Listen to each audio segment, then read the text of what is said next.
방금 키보드 소리 이상할 때 하나님 우리에게 더 좋은 키보드 주옵소서 기도하셨습니까? 전 기도했는데 그게 바로 영적으로 통하는 분이시죠. 왜 저래? 이게 아니고요. 하나님은 우리의 주인이십니다. 정말 여러분의 절대자이시고 여러분의 인생의 생사화복 주관자이십니다. 이 고백이 안 묻고 다닌 것 같죠? 여러분의 영혼을 살립니다. 하나님이 여러분에게 상대가 되는 만큼 영적으로 행복하지 않습니다. 절대 일이 안 풀립니다. 하나님이 나의 절대자이십니다. 이걸 일주일 고백하고 한 달 동안 고백하고 두 달 고백하고 놀랍게 변화될 것입니다. 정말 여러분 바뀝니다. 하나님은 우리의 절대자가 되십니다. 우리 좌우로 한번 인사합시다. 하나님은 우리의 절대자이십니다. 네. 이 고백이 여러분을 기쁘게 하실 것이고 영혼을 살릴 것입니다. 오늘 본문을 가지고 흑백 인생, 컬러 인생이란 제목으로 하나님의 음성을 듣겠습니다. 제가 어릴 적 저희 집에는 제가 어릴 때만 해도 그나마 좀 TV 있는 곳이 간간히 있었는데 저희 집에는 TV가 한참 동안 없었습니다. 그래서 지금도 제가 기억이 나기를 그때 똑순이가 나오는 드라마가 좀 인기가 좀 많았었는데요. 그거 보려고 이웃 집에 자주 놀러 갔던 기억이 납니다.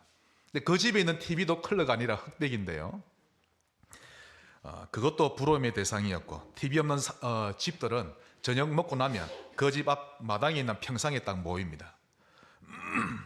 근데 주인이 인심이 좋았는지 안방문을 활짝 열어주는 거 있죠.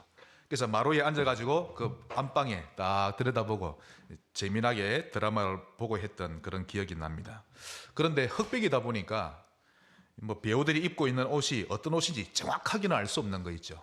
또 그 당시에 이제 라면 광고도 나왔는데 뭐 라면이 실제로 어떤 건지 알 수 없다가 뭐 대충 추측만 하죠. 나중에 가게 가가지고 그 보고 그때 선전하던 게 이 라면이었구나 이제 알게 되었죠.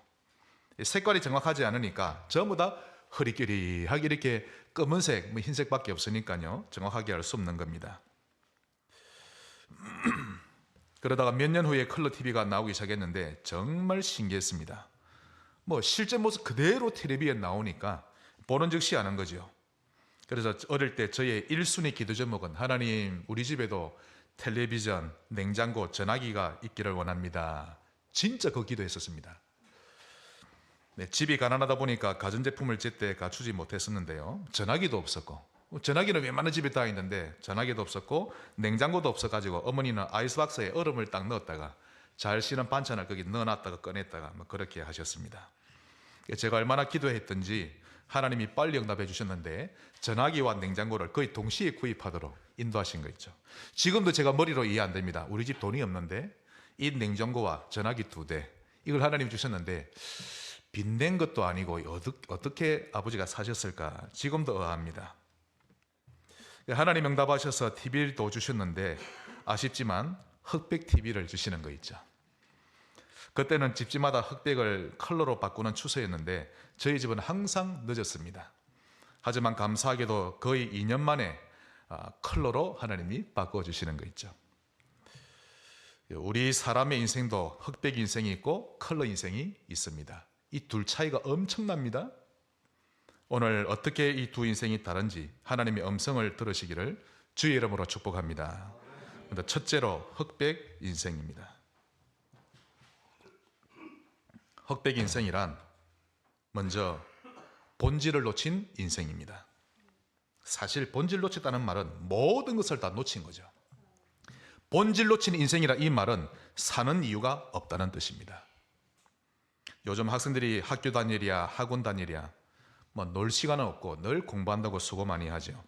그런데 이렇게 공부하는 진짜 이유가 좋은 데 취직하려고? 그건 아니라는 것은 우리 아이들도 압니다. 양심적으로. 돈 버는 이유가 진짜 이유가 좀 더 나은 삶을 살기 위해서? 그게 진짜 이유입니까? 아니죠. 물론 돈이 많으면 다른 사람보다 좀 더 나은 생활이 되기는 합니다만은 그것이 진정한 이유는 아니라는 것입니다. 결혼을 해야 하는 진짜 이유는 다 하니까. 결혼 안 하고 있으면 어른들이 자꾸 하라고 하니까. 그래서 결혼합니까? 그게 진짜 이유는 아니죠. 많은 사람들이 본질을 모르고 이유 없이 살고 있는 것입니다. 또한 본질을 놓쳤다는 것은 인생이 어디서 왔다가 어디로 가는지를 전혀 모르고 사는 인생을 말합니다.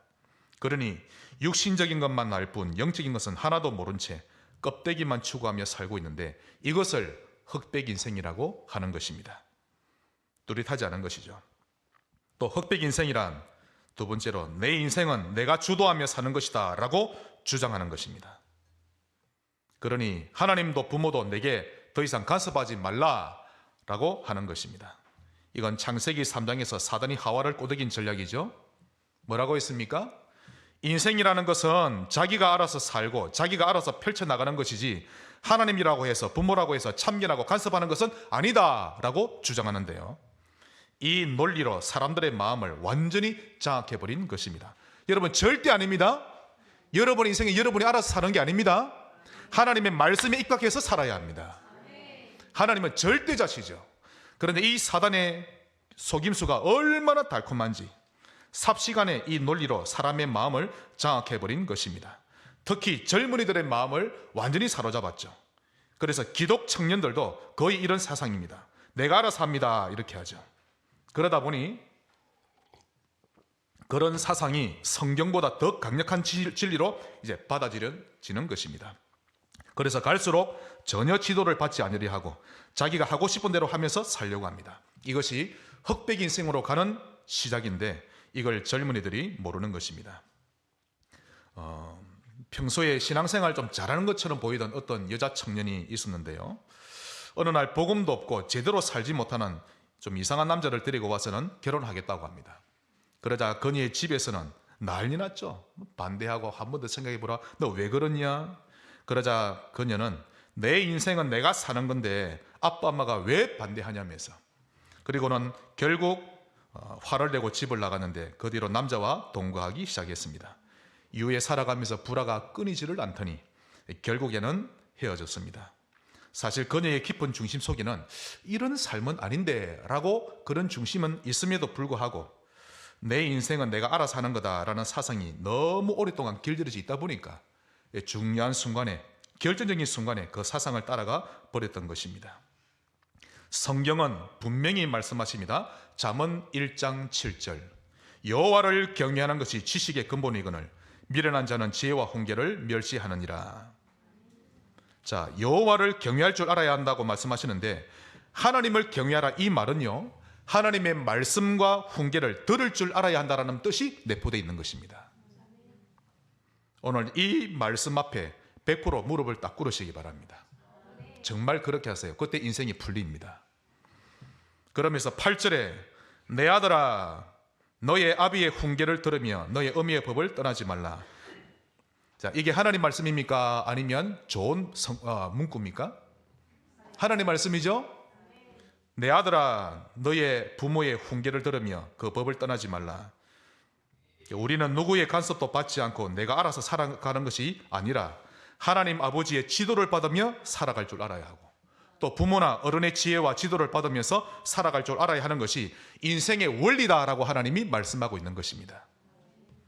여러분의 인생 이론대로 살지 마세요. 그것이 흑백 인생으로 끌고 가는 지름길인 것입니다. 하나님 말씀에 들어있는 원리대로 살아가시길 바랍니다. 사단도 예수님께 흑백 논리를, 흑백 인생을 제시했죠. 자, 주님이 이제 중대한 사역을 앞두고 최고의 영적 섬이 되어야 되겠다 결단하시고는 40일 금식기도 들어가셨습니다. 그때 사단이 찾아왔죠. 그리고는 하나 말이 금식기도는 영적 서밋이니 왜 그렇게 신앙생활 유별나게 하는가. 또 지금 배가 너무 고플 때인데 우선 돌로 떡을 만들어 먹은 후에 다시 금식기도 하면 된다라며 주님을 유혹했죠. 그것은 어떻게 해서든지 사단이 그 주님의 영적인 리듬을 깨려고 했던 것이고 영적인 힘을 얻지 못하도록 회방하려 했던 것입니다. 만일 우리 주님이 떡을 잡수신 후에 돌을 떡으로 만들어서 잡수신 후에 다시 금식기도를 하셨어도 사단은 또다시 다른 것으로 접근해 왔을 것입니다. 끝없이 속이려 드는데요, 어쩌든지 우리를 흑백 인생이 되게 하려 하지 컬러 인생이 되지 못하게 하는 것입니다. 오늘 하나님의 음성 잘 들으셔야 합니다. 그래서 흑백 인생은 이런 삶은 살면 살수록 괴롭습니다. 공허하고 무미건조한 인생이 되는데요, 결국 마음이 아파지는 겁니다. 여러분, 이 마음은 하나님이 치료해야 됩니다. 자, 유명한 파스칼이 그랬죠. 철학자요, 수학자입니다. 그가 뭐라고 선포했습니까? 사람 속에는 큰 공간이 하나 있다. 마음이죠. 영혼. 이 마음은 인간에게만 있는데 이건 그 어떤 것으로도 채워지지 않는다. 물질로도 안 되고 이성을 만나도 안 되고 명의로도 안 되고 그것으로 채우려고 하면 바닷물을 마시는 것처럼 더 갈급해질 것이다. 오직 하나님만이 채울 수 있다라고 파스칼이 말했던 것입니다. 그런데 흑백 인생을 계속 고집하며 살면, 하나님의 말씀을 따르지 않으면 마음이 아픕니다, 여러분. 제가 증인입니다. 얼마나 아파놨던지 딱 살기 싫어지는 거 있죠. 공허함 때문에 생기는 고통, 여러분 그게 얼마나 무서운지 아십니까? 경험 안 해본 사람은 모르는 것입니다. 결국 마지막엔 자살을 선택할 만큼 괴로운데 이유는 인생이 흑백이기 때문입니다. 딱 무기력하게 만드는 것이죠. 어느 정도로 무력해지는지 아십니까? 저건 사람이구나. 저건 나무구나. 아무 생각이 없어지는 거 있죠. 그냥 결혼하고 아이 낳고 인생이란 그냥 그렇게 사는 거구나. 그냥 돈 벌고 그냥 돈 모아서 집 사고 아프면 병원 가고 그렇게 살다가 그냥 죽어서 땅에 묻히는 거구나. 이렇게 인생을 허탈한 것으로만 여기게 만듭니다. 제가 그랬죠. 그러니 흑백 인생은 사는 자체가 고통인 것입니다. 어릴 때는 잘 모릅니다. 회사에 갓 입사했을 때도 모르고 결혼 초기 때도 모릅니다.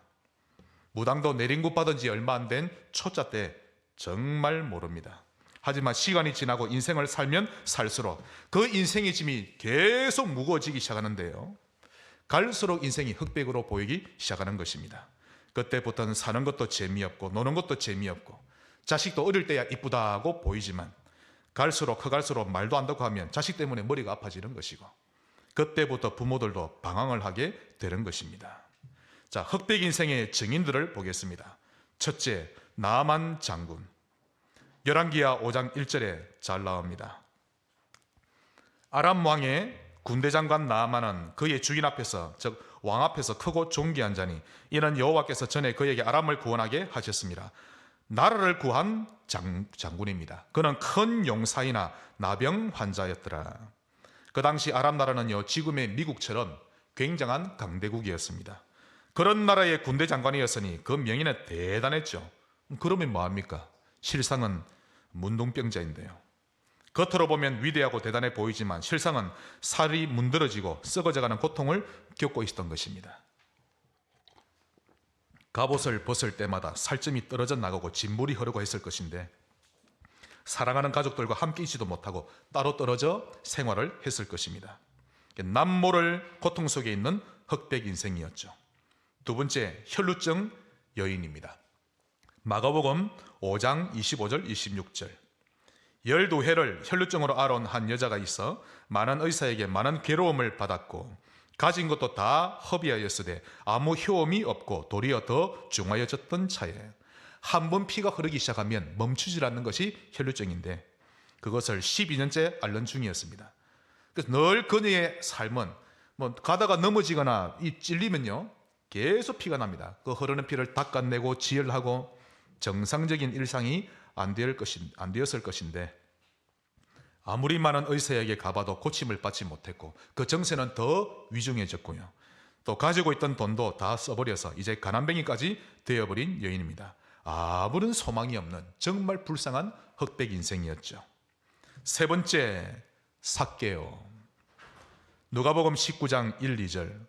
예수께서 여리고로 들어가 지나가시더라. 삭개오라 이름하는 자가 있으니 세리장이요 또한 부자라. 자, 이 당시 세리라고 하면 세금을 거두는 자인데 유대인들이 치를 떨었습니다. 왜냐하면 같은 유대의 동포인데 자기 동포의 돈을 갈취해가는 도적과도 같은 짓을 해왔기 때문이죠. 그런데 이 삭개오는 그 세리들의 우두머리인 세리장이었던 것인데 얼마나 많은 돈을 챙겼을까요? 그래서 성경에 그는 세리장이요 또한 부자라라고 기록되어 있는 것입니다. 그는 아마 동포들에게 더 많은 미움을 받았을 것이고 그래서 혼자 있을 때면 제가 본문을 보니 특히 밤이 되면 더더욱 인생의 공고함에 아주 힘든 나날을 보내고 있었을 거라 추측됩니다. 거기에다 3절 그가 예수께서 어떠한 사람인가 하여 보고자 하되 키가 작고 사람이 많아 할 수 없어 키가 너무 작았는데 신체적인 열등감까지 있었으니 그가 세리장의 키가 작고 얼마나 독하게 살아왔는지를 우리가 알 수 있는 것입니다. 자, 증인 네 번째, 7 귀신 들렸던 막달라 마리아. 누가복음 8장 2절입니다. 또한 악귀를 쫓아내심과 병고침을 받은 어떤 여자들 곧 7 귀신이 나간 자 막달라인이라 하는 마리아와 7 귀신에 들렸습니다. 여러분, 대개 무당들이 내리고 타면요, 귀신 하나만 오는 게 아닙니다. 한 귀신 받으면 끝발이 없는 것이고 보통 둘, 셋, 넷 귀신이 들어가죠. 그런데 7 귀신이 들렸다? 그건요, 무당 중에서도 제일 높은 위치에 갑니다. 무당들도 나이 순으로 안 합니다. 영빨로 하죠. 그래서 최고 높은 자리에 있는 무당이 되는 것이고 또 그 지역의 영적 분위기를 장악할 만큼 상당한 영향력을 끼치는 사람이 될 정도인데, 이 막달라 마리아가 그런 영적 상태에 있다는 뜻입니다. 결국 그녀는 나만 장군, 혈루증 여인, 삭개오 이런 자들보다 훨씬 더 흑백 인생이었고 흑암 인생이었던 것입니다. 마지막 5번째 증인, 저 자신입니다. 저는 3대째 모태신앙으로 태어났습니다만은 저의 어린 시절을 통틀어 진짜 행복하다라는 걸 제 기억에 느껴본 적이 없습니다. 고신 출신인데 그렇게 하나님 말씀 중심으로 산다고 하면서도 진정으로 하늘로부터 내려오는 평안 누려본 기억이 없습니다. 오히려 열등감과 비교식으로 긴장하며 살아왔고 뭘 하든지 잘해야 한다는 압박감에 살아왔던 것이지 하나님이 주시는 평안을 거의 느껴보지 못했던 것으로 기억납니다. 그래서 저의 어린 시절을 색깔로 표현하자면 흑백 정도가 아니라 어두침침한 잿빛이었다라고 생각됩니다. 저 역시 흑백 인생이었죠. 자, 그러면 큰 두 번째로 우리 컬러 인생 살펴보겠습니다.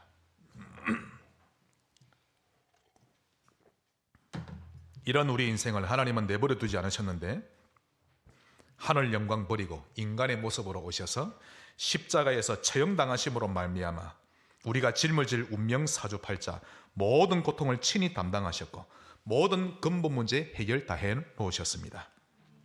이사야 53장 4절, 그는 실로 진실로 우리의 질고를 지고 우리의 슬픔을 당하였거늘 이걸 믿어야 합니다. 안 믿으셔도 됩니다. 사실이니까. 그래서 실제로 귀신 들린 자에게 가보시면 더 적나라하게 드러날 겁니다. 5절 6절, 그가 즉 예수 그분이, 이건 예수님이 십자가 지시기 600-700년 전에 예언한 것인데 그대로 이루어졌죠. 그가 찔림은 우리의 허물 때문이요 그가 상함은 우리의 죄악 때문이라. 그가 징계를 받음으로 우리는 평화를 누리고 그가 채찍에 맞음으로 우리는 나음을 받았도다. 앞으로 나음을 받을 것인데 받았도다라고 과거형으로 말해버립니다. 할렐루야. 진짜 믿음 있는 이사야였죠. 우리는 다 양 같아서 그릇 행하여 각기 제 길로 갔거늘 그럼에도 불구하고 여호와께서는 우리 모두의 죄악을 그에게 담당시키실 것이다가 아니라 시키셨도다. 우리의 모든 문제를 완전히 청산하셨는데, 다시 말해서 우리의 흑백 인생을 컬러 인생으로 만들어 놓으셨는데 이것을 믿으셔야 합니다. 믿어지는 그때 십자가 효력이 발생하기 시작하는 것입니다. 누가 더 잘났니 누가 더 못났니 구분하지 마세요. 똑같습니다. 저나 여러분이나 똑같죠? 흑백 인생에서 컬러 인생으로 만드신 주님께 감사할 것뿐인 것입니다. 그러므로 우리는 이제부터 컬러 인생을 누리며 살면 되는 것입니다.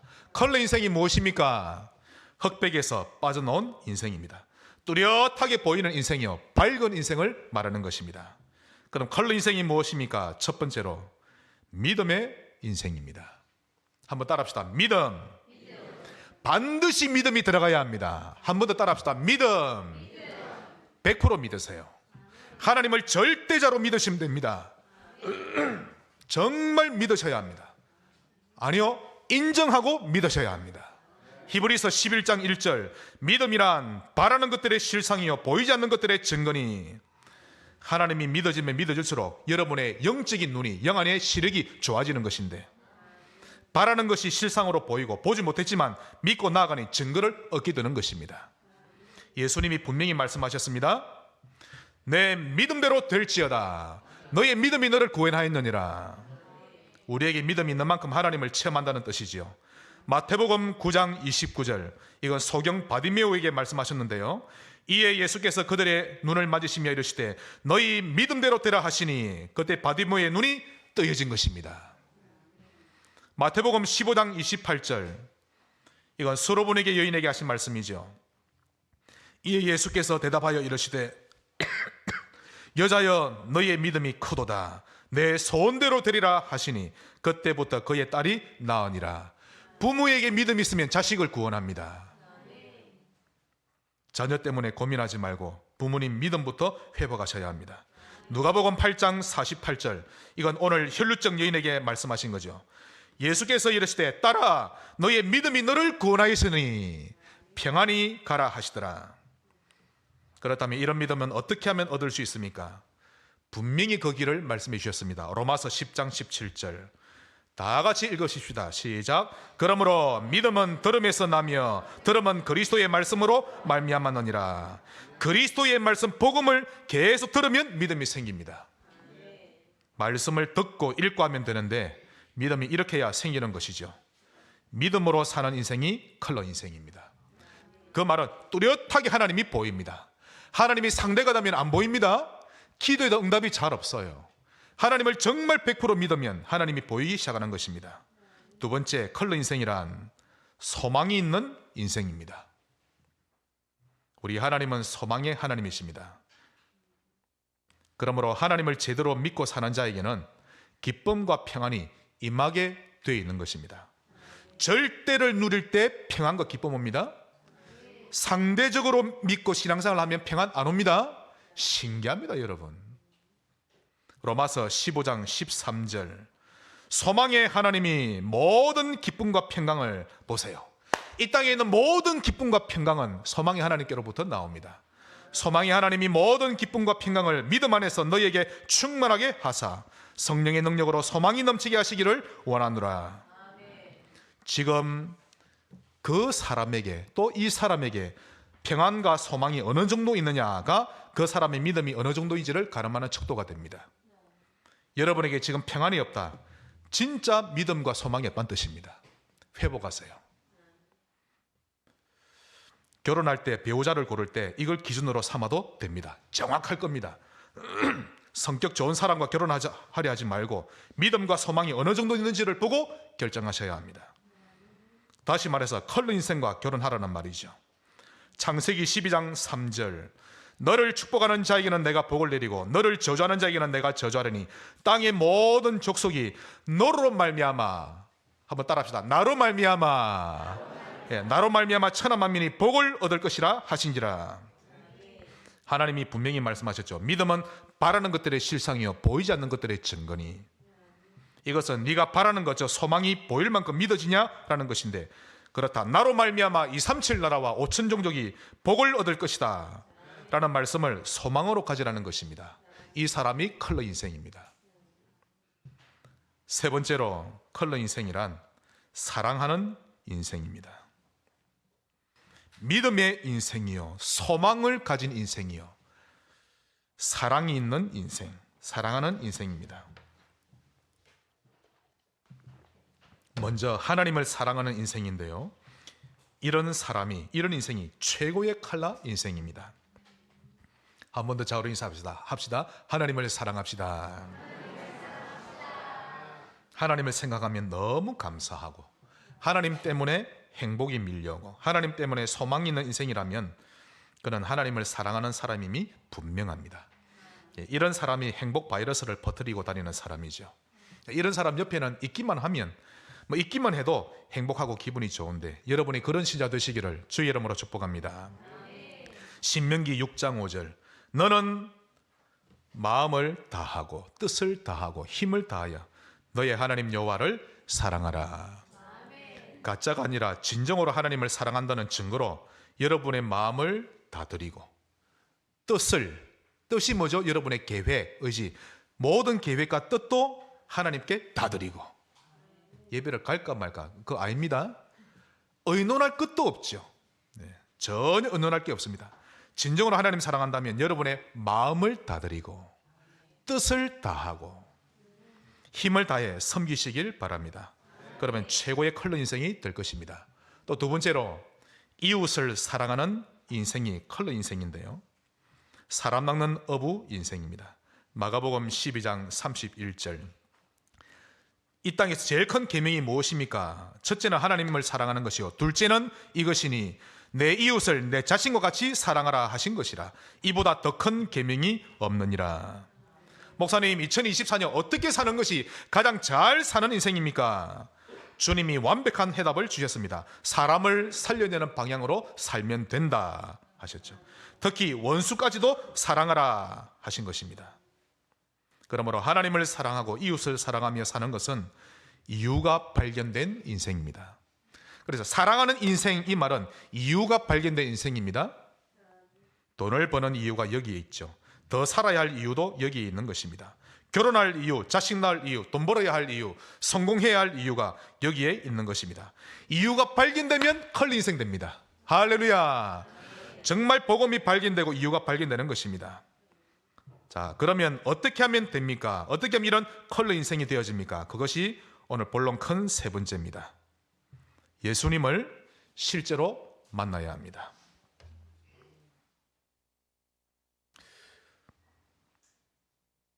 예수님을 실제로 만나시기 바랍니다. 제가 알기로 여기 계신 모든 분은 대부분이 예수님을 구주로 영접하신 분입니다. 천국 가는 구원이죠. 이제부터 여러분에게 남은 과제, 예수님을 실제로 만나고 누리셔야 합니다. 제가 이제 이번 6월 달에 스리랑카에 갈 것인데, 가게 되면 제가 반드시 하게 될 미션이 지속할 현장 시스템을 구축하고 올 것입니다. 불교 국가면서 박해가 심한 곳인데요, 곳곳에 그리스도를 언제든지 들을 수 있는 장을 만들어 놓고 오겠다는 것입니다. 그런데 거기에 가가지고 사역자들에게 당신은 다락방을 이렇게 하세요, 당신은 지교를 이렇게 하세요, 이렇게 이론적으로만 전해주고 온다면 그 시스템은 거의 100% 실패할 것입니다. 그러므로 가장 중요한 것은 말씀 운동을 실제로 펼칠 사역자가 평상시 예수님을 만나면서 살도록 도와줘야 한다는 것입니다. 이걸 제가 반드시 하고 올 겁니다. 여러분이 기도해 주셔야 됩니다. 어떻게 무슨 내용으로 도와줘야 할까요? 그 첫 번째 내용으로 언약으로 결론나도록 도울 겁니다. 그 언약이 138 사도행전 1장 1절 3절 8절입니다. 오직 그리스도, 오직 하나님의 나라, 오직 성령 충만입니다. 그 어떤 프로그램으로도 사람의 근본은 바뀌지 않습니다. 반드시 이 세 가지 언약으로만, 이걸로 결론 나야만 사람은 근본이 바뀌는 것입니다.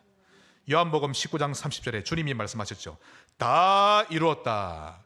이 말씀이 날마다 깨달아져야 합니다. 다 이루었다. 또한 마태복음 11장 12절 세례 요한의 때부터 지금까지 천국은 침노를 당하나니 침노하는 자가 빼앗느니라. 스리랑카를 우리가 영적으로 침노해서 영혼들을 사단에게서 빼앗아오는 이 하나님 나라의 일, 또 마태복음 13장에 나오는 6가지 천국운동, 옥토, 보아, 진주, 누룩, 또 겨자씨, 그물운동, 이것이 사역자의 머릿속에 번개칠 만큼 번쩍여야만 그런 새롭게 출발을 할 수 있는 것입니다. 그러면서 스가랴 4장 6절 그가 내게 대답하여 이르되 여호와께서 스룹바벨에게 하신 말씀이 이러하니라. 만군의 여호와께서 말씀하시되 이는 힘으로 되지 아니하며 능력으로 되지 아니하고 스리랑카 복음화는 힘으로 능력으로 되지 아니하고 오직 나의 영으로 되느니라. 스리랑카의 불쌍한 영혼들을 건져내는 일이 우리의 힘이나 능력으로 되지 않고 성령의 권능을 받아야만 가능하다는 것을 제가 그 사역자들에게 상기시킬 것입니다. 그래서 요엘서 2장 28절 그 후에 내가 내 영을, 성령을 만민에게 부어주리니, 29절 내 남종과 여종에게 부어주리니. 그러므로 이 언약을 잡고 기도하는 시스템을 만들어 놓고 올 것입니다. 한마디로 이 언약을 굳게 잡고 기도하게 만들 것입니다. 기도해 주시기 바랍니다. 결국 14할 수 있는 시스템을 만들어 놓고 올 것인데, 사도행전 1장 14절입니다. 여자들과 예수의 어머니 마리아와 예수의 아들과 더불어 마음을 같이하여 오로지 기도에 힘쓰더라. 집중 시스템입니다. 언약과 기도가 없는 신자는 재정답받기가 어렵죠. 그러므로 오로지 기도에 힘쓰더라, 오로지 복음에 집중하더라. 이것이 예수님을 만나는 시스템입니다. 이걸 계속 지속하고 있다 보면 그 다음에 오는 응답이 24시 응답입니다. 지혜에서 24시, 25시 말고 24시는 하루 종일이란 말이죠. 복음이 내내 흐르는 겁니다. 삼위 하나님이 내내 흐릅니다. 일요일날 교회 왔을 때만 하나님 이게 아니고 어디를 가든지 복음이 계속 흐릅니다. 이걸 보고 복음 24라고 합니다. 그 사역자들의 영적 상태가 바뀔 것인데 복음 24로 점점 변화되어 갈 것입니다. 이것이 각인 전쟁에서 승리하는 길이죠. 이것은 성경이 증명하고 기독교 역사가 증명하고 있는 것입니다. 사도행전 5장 42절, 그들이 날마다 성전에 있든지 집에 있든지, 보세요, 날마다 성전에 있든지 집에 있든지 현장에 있든지 예수는 그리스도라고 가르치기와 전도하기를 그치지 아니하니라. 24 전도자가 된 것입니다. 이 초대교회의 모습이 스리랑카에 재현되기를 바랍니다. 스리랑카 안에 스테반처럼 바울처럼 복음으로 결론난 자가 한 명이라도 반드시 나와야 하는 것입니다. 제가 이 기도를 가지고 지금 준비하고 가려고 하거든요. 결국 138 언약을 24시 될 때까지 14 오로지 기도하기를 계속하는 것인데, 그러다 보면 24시 응답 하나님이 주실 것입니다. 25시는 있는데 이 땅에 24시는 있는데 25시란 말은 없죠. 그 말은 인간의 힘으로 인해 일어나는 역사가 아니라 하나님의 전적인 역사가 일어난다는 뜻입니다. 스리랑카 선교에, 이번 그 선교에 하나님의 역사가 일어나도록 기도해 주시기 바랍니다. 이 응답은 불에 타고 사라질 응답이 아니라 영원으로 연결될 것인데, 여기서 기도하실 여러분과 여러분 산업에까지 하나님이 연결되어 응답하실 것입니다. 그러므로 이론만이 아니라 실제로 예수님을 만나셔야 합니다. 만일 그리할 줄 모르면 복음 생활은 하지 못하고 종교 생활, 율법 생활, 도덕 생활만 하게 될 것입니다. 주님을 실제로 만나고 그분을 여러분의 환경에 모셔드리고 그분께 위로를 얻고 그분의 음성을 듣고 그분 앞에 무릎 꿇고 하는 그런 일이 있어야 하는 것입니다. 그분과의 실제적인 만남, 교제 회복되시기를 바랍니다. 이런 증인들을 살펴보겠습니다. 첫째, 나만 장군.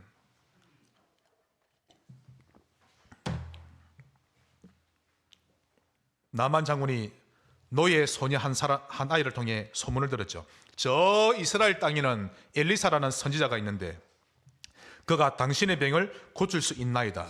그 말을 듣고 찾아갑니다. 하지만 엘리사가 밖으로 나와보지 않았죠. 자기 사원을 지켜서 그냥 지시만 내릴 뿐입니다. 열왕기하 5장 10절, 엘리사가 사자를 그에게 보내 이르되 너는 가서 요단강에 몸을 7번 씻으라. 내 살이 회복되어 깨끗하리라 하는지라. 그래도 자기는 한 나라의 군대 장관인데 그에 맞는 대우를 받지 못했죠. 나만의 자존심이 완전히 무너질 대로 무너진 겁니다. 그래서 성이 이만큼 났죠. 11절 12절, 나만이 노하여 물러가며 이르되 내 생각에는 그가 내게로 나와 서서 그의 하나님 여호와의 이름을 부르고 그의 손을 그 부위 위에 흔들어 나병을 고칠까 하였도다. 다메섹 강, 즉 자기 나라에 가보면 강이 있는데 아바나와 바르바란 이스라엘 모든 강물보다 낫지 아니하냐. 내가 거기서 몸을 씻으면 깨끗하게 되지 아니하랴 하고 몸을 돌려 분노하여 떠나니. 여러분, 사실 어느 정도 높은 위치에 있는 사람은요, 이런 위치에 대한 자존심 있는 법이거든요. 당연히 기분이 상할 수 있는 그런 일입니다. 그때 그걸 잘 알고 있던 하인이 그를 달랩니다. 13절, 그의 종들이 나와서 말하여 이르되 내 아버지여, 선지자가 당신에게 큰 일을 행하라 말했으면 행하지 아니하였으리까? 하물며 당신에게 이르기를 씻어 깨끗하게 하라 함이리까 하니. 즉 병만 나을 수 있다면 아무리 큰일인들 우리가 못하겠습니까? 다행히 그냥 강에 가서 씻으라고 하니 그 정도는 하실 수 있지 않습니까? 참 하인이 멋지죠. 너무 지혜롭습니다. 이런 지혜로운 신자 한 사람이 교회에도 필요한 것입니다. 결국 나만은 하인 덕분에 쉽게 마음이 탁 가라앉게 되었고 엘리사의 지시에 순종함으로 그는 문둥병을 치료받게 되었습니다. 14절 나아만이 이에 내려가서 하나님의 사람의 말대로 요단강에 7번 몸을 잠그니 그의 살이 어린아이의 살같이 회복되어 깨끗하게 되었더라. 한 번 물에 들어갔다 나와도 안 나왔는데 5번, 6번 해도 안 나왔는데 7번째 목욕하고 나오자 어린아이 살같이 깨끗하게 된 것입니다. 여러분이 자존심 상했을 때 그때 말씀에 순종하면 예수님을 깊이 체험하게 되는 것입니다. 두 번째 증인 혈루증 여인입니다. 병을 고쳐보려고 12년 동안 애써봤지만 정세는 더 나빠졌죠. 가지고 있는 돈도 다 써버렸는데 다른 사람 같았으면 인생 포기하고 살았을 겁니다. 주님에 대한 소문도 들려왔습니다. 예수님이 병을 고치더라. 그래도 다른 사람 같으면 불신하고 집안에 틀어박혀 그냥 인생만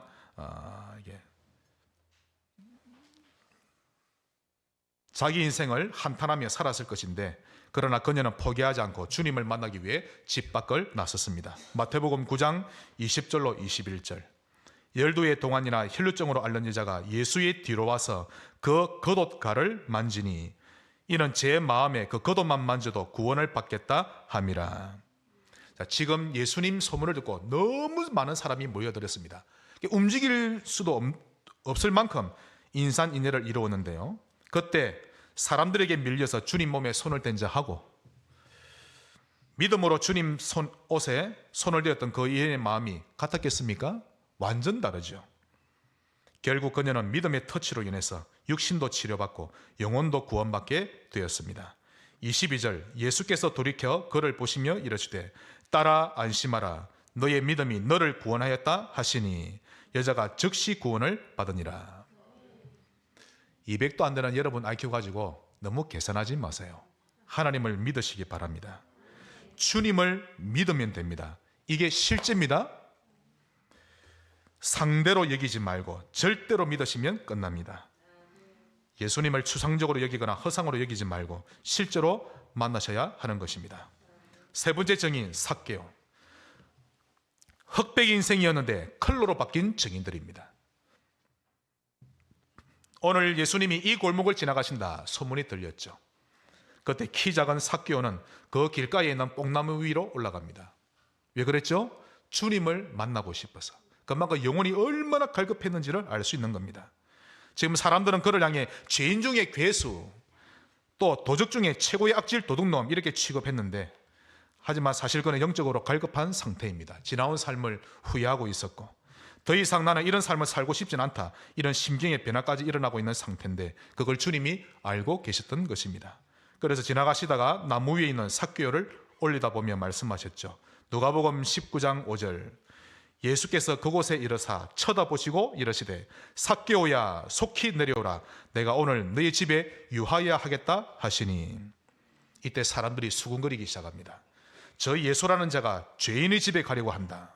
그래도 주님은 아랑곳하지 않고 그의 집으로 향해 가셨습니다. 삭개오는 너무 기분이 좋아가지고요. 진짜 춤을 춥니다. 얼씨고 절씨고 춤췄죠. 그 영혼이 아마 기뻤을 겁니다. 그때 삭개오가 고백합니다. 8절에 삭개오가 서서 주께 여짜오되 주여 보시옵소서 내 소유의 절반을 가난한 자들에게 주겠사오며 만일 누구의 것을 속여 빼앗은 일이 있으면 네 갑절이나 갚겠나이다. 여러분 사람은요 중요한 결단을 할 때 내 생명을 바치겠습니다 이 말은 쉽게 합니다. 그러나 내 소유의 절반을 내놓겠습니다 아무 그렇게 말하지 못합니다. 그런 말이 얼마나 어려운 줄 여러분 아시죠? 돈이란 그런 것입니다. 그래서 돈에 대한 생각이 어떤지를 보면 그 사람의 믿음과 그릇 다 보이는 것입니다. 그런 면에서 삭개오는 지금 진짜 회개하고 있는 것이고 진짜 주님을 믿고 있는 것이 확실했던 것이죠. 그런 그의 중심을 보셨던 주님이 말씀하십니다. 9절 10절 예수께서 이르시되 오늘 구원이 이 집에 이르렀으니 이 사람도 아브라함의 자손이미로다.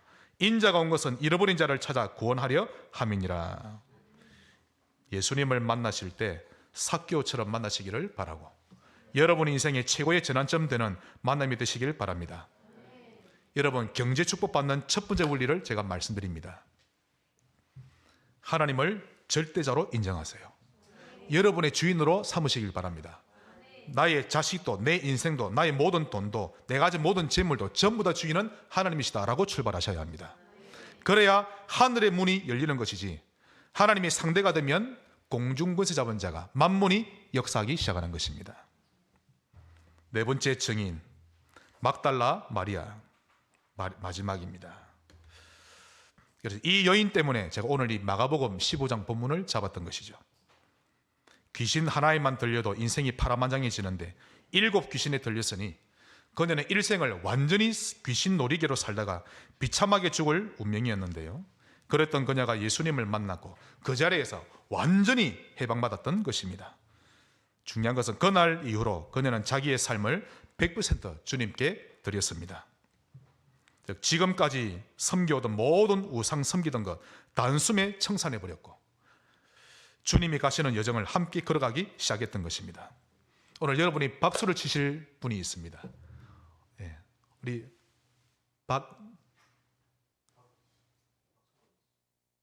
박안식 성도님 가장 장손이시고 오랫동안 평생을 거의 제사만 지내셨는데 예수님 영접한 이후로 지난 추석 때 또 추석 때도 한번 지났었죠? 추석 때 요번 설 제사를 안 지내셨습니다. 박수로 축하합시다.